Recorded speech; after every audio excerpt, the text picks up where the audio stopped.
সম্মানিত ভিউয়ার্স এবং আমার প্রিয় শিক্ষার্থীদের উদ্দেশ্যে বলছি, আমি আমার এই ইউটিউব চ্যানেলটি অর্থাৎ আল আমিন ম্যাথ সলিউশন ইউটিউব চ্যানেলটি থেকে আমি ধারাবাহিকভাবে নবম দশম শ্রেণীর গণিত নিয়ে আসব এবং মাঝে মাঝে অষ্টম শ্রেণীর শিক্ষার্থীদের জন্য কিছু চমক থাকবে, এসএসসি পরীক্ষার্থীদের জন্য চমক নিয়ে আসব।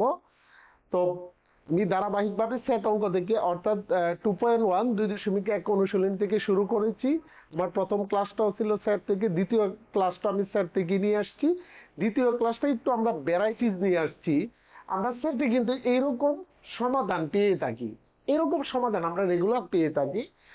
তুমি সেটে না পাইলে ওটা নৈমিত্তিকে পাবে। হ্যাঁ, এরকম সমাধান পেলে, যেমন X minus Y comma Y plus two equal Y minus two comma two x plus one হলে এক্স ওয়াই এর মান কত, এক্স ওয়াই এর মান নির্ণয় করো। দেন এগুলা চেঞ্জ করে দেওয়া থাকবে, সংখ্যা চেঞ্জ করে দেওয়া থাকবে, প্লাস তোমার বর্ণ চেঞ্জ করে দেওয়া থাকবে, নো প্রবলেম। তুমি মোট আইডিয়াটা তুমি নিতে পারলে, এটা হচ্ছে এমন ভাবে ক্রমজোর, এটাকে বলে ক্রমজোর, ক্রমজোর পদ্ধতিতে সমাধান। যেমন এই জোরটার মান দেওয়া থাকবে এই জোরে, আবার এই জোরটার মান দেওয়া থাকবে এই জোরে, অথবা এটার মান এটা, এটার মান যেভাবে আমরা বলি না কেন, ক্রমজোর পদ্ধতিতে সমাধান যদি আমরা করতে চাই, সরাসরি আমরা এখানে সমীকরণ নিয়ে আসতে পারি না। আমরা যদি এটাকে করি তাহলে যে আমরা লিখতে পারি প্রশ্ন মতে, আমরা প্রশ্ন মতে লিখব এই যে X minus one equal Y minus two, ক্রমজোর। এই জোরের মান এই জোরে চলে আসছে। তাহলে আমরা এটাকে অনেকে সমীকরণ ধরি। নো, সমীকরণ ধরা যাবে না যতক্ষণ পর্যন্ত তুমি এক্স ওয়াই কে অবমুক্ত না করতে পারবে, কনফার্ম না করতে পারবে, তখন সমীকরণ ধরা যাবে না।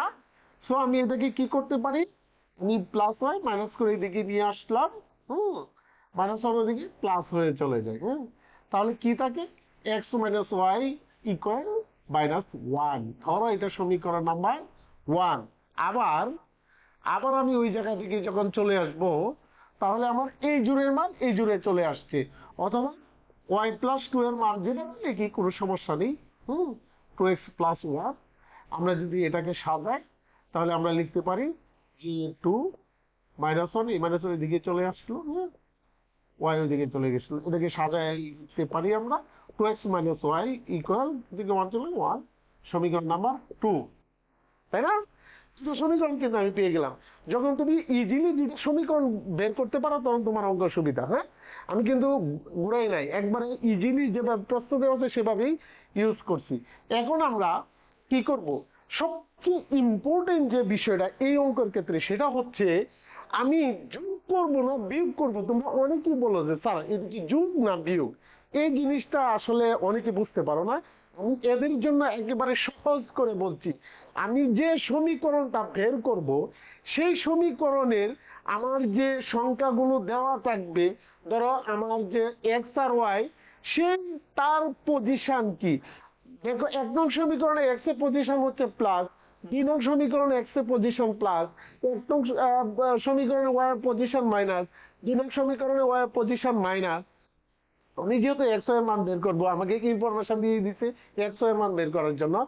সো যখন এই এক্স আর ওয়াই এর মান দুটো একই রকম দেওয়া থাকবে চিহ্ন, অর্থাৎ শুধু প্লাস অথবা শুধু মাইনাস, তখন তোমাকে অবশ্যই মাইনাস করতে হবে, তখন তোমাকে অবশ্যই মাইনাস করতে হবে। আর যখন একটা প্লাস একটা মাইনাস, তখন চিহ্নের কোনো পরিবর্তন নাই, তখন কি কেবল প্লাস করলেই হবে।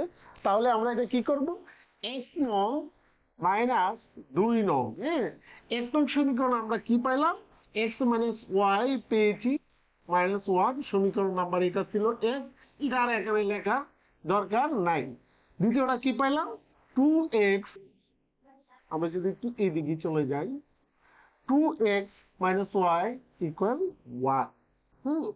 তাহলে আমরা এক নং থেকে দুই নং বিয়োগ করতেছি, খুব খেয়াল করতে হবে। বিয়োগ করার সময় আমার নিচের রাশি পরিবর্তন হয়ে যাবে, প্লাস আছে মাইনাস, মাইনাস আছে প্লাস, প্লাস আছে মাইনাস, মাইনাস টু এক্স থেকে প্লাস আর এক্স চলে গেলে মাইনাসে এক্স, মাইনাস ওয়ান প্লাস হয়ে গেলে প্লাস মাইনাসে কাটা যাবে, হ্যাঁ বাদ হবে, প্লাস ওয়ান মাইনাস হয়ে যাবে, minus one minus one minus two. তাহলে মাইনাস মাইনাস উভয় পাশে মাইনাস বাদ দিয়ে দিই, উভয় পক্ষে মাইনাস ওয়ান দ্বারা যদি ভাগ করে দিই, এক্স এর মান হচ্ছে টু। একটা মান পেয়ে গেলাম। এখন আমরা এক্স এর মান তুমি যে কোনো সমীকরণে বসাইতে পারো। তা আমরা এক নঙ্গে বসি, এক্স এর মান এক নঙ্গে বসি। তাহলে এক্স এর মান এক নং সমীকরণ আমি কি পেলাম, x plus y is equal to minus one, x এর বদলে আমি টু বসালাম, তাই না? Minus y is equal to minus one. এই তো, হ্যাঁ, খুব সহজ, খুব সহজ। গণিতে চাপ নেওয়ার কোনো সুযোগ নেই। মাইনাস ওয়ান প্লাস টু, ওই পাশে মাইনাস। এখানে একটা জিনিস খুবই ইম্পর্টেন্ট, এখানে ফোকাস দিতে হবে। এই যে টু প্লাস হচ্ছে মাইনাস হয়ে চলে গেল, অনেকে তোমরা করো কি, এই ওয়াই আগে মাইনাসটা ইউজ করতে মনে থাকে না। মাইনাস কিন্তু ওয়াইয়ের, টু এর না।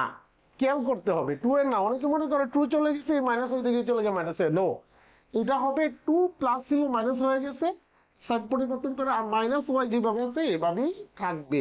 তাহলে আমরা মাইনাস ওয়াই ইজ ইকুয়াল কি পাইলাম, minus three. Minus one minus one minus three, minus minus উভয়পক্ষকে যদি মাইনাস ওয়ান দ্বারা ভাগ করি, Y is equal to three.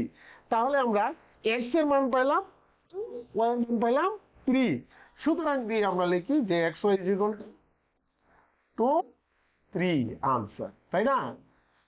তাহলে আমার এই দ্বিতীয় ক্লাসটিও যদি তোমাদের ভালো লাগে, আমার চ্যানেলটি অবশ্যই তোমরা সাবস্ক্রাইব করবে, পাশে থাকবে। ধারাবাহিকভাবে আমি তোমাদের জন্য গণিত নিয়ে আসবো। হ্যাঁ, সকলকে ধন্যবাদ জানিয়ে আগামী ক্লাস দেখার আমন্ত্রণ জানিয়ে বিদায় নিচ্ছি। আল্লাহ হাফিজ।